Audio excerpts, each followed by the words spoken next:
And I hadn't even been in the banjo shed in days. Went down and caught a fish this morning. But yeah, I got some stuff. I got some stuff to do around here.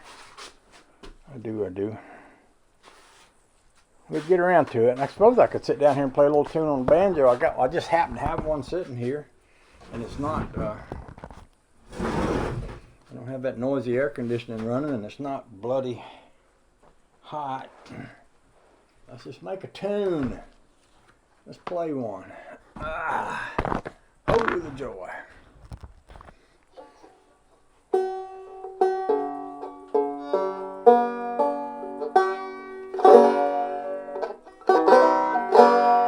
This is a Lion and Healy, what they call a parlor banjo or a lady's banjo. It has a small pot.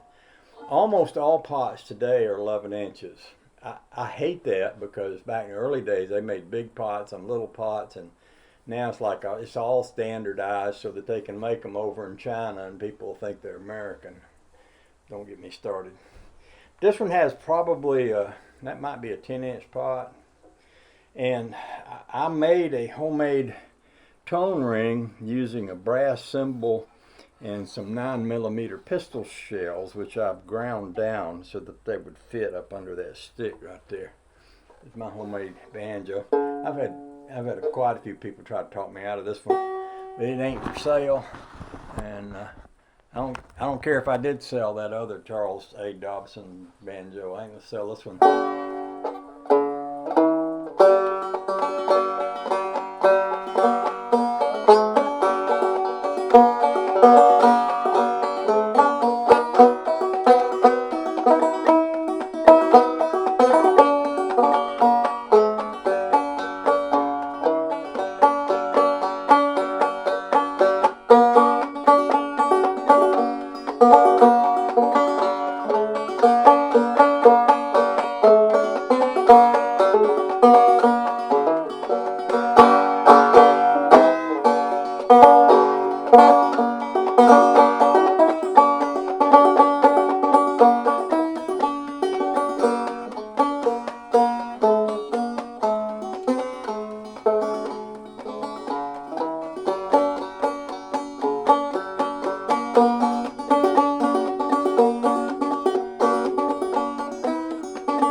I love me a good little banjo.